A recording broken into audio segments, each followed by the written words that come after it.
In our cover story, while many debate whether the federal minimum wage of $7.25 an hour should be raised, a recent study found that financially, welfare recipients in 35 states do better than those working for that amount.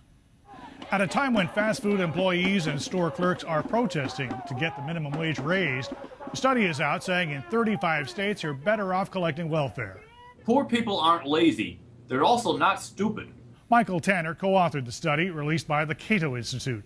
It compiled welfare benefits packages state by state in 1995 when an earlier study was done, and then adjusted the amounts for inflation. But University of Illinois labor relations professor Bob Bruno says the minimum wage hasn't kept up with inflation and is dubious of the report's conclusions.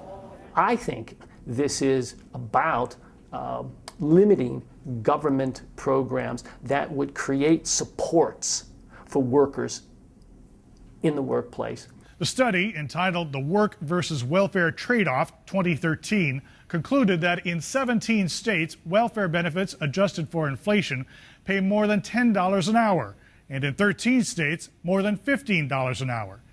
Tanner believes the findings reveal welfare systems in several states that discourage recipients from accepting work. What we need to do is consolidate these programs down to a handful, and then to cap the total level of benefits that individuals can receive. The second thing we should be doing is to enforce the work requirements that were part of welfare reform. However, critics interpret the report not so much as a call for welfare reform as a supporting argument for raising the minimum wage.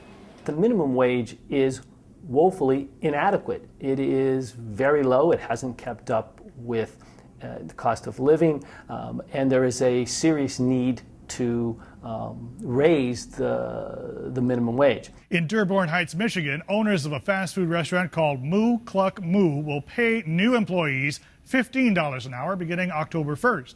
Starting pay is already $12 an hour, but its owners say the higher pay leads to better service and a lower turnover rate.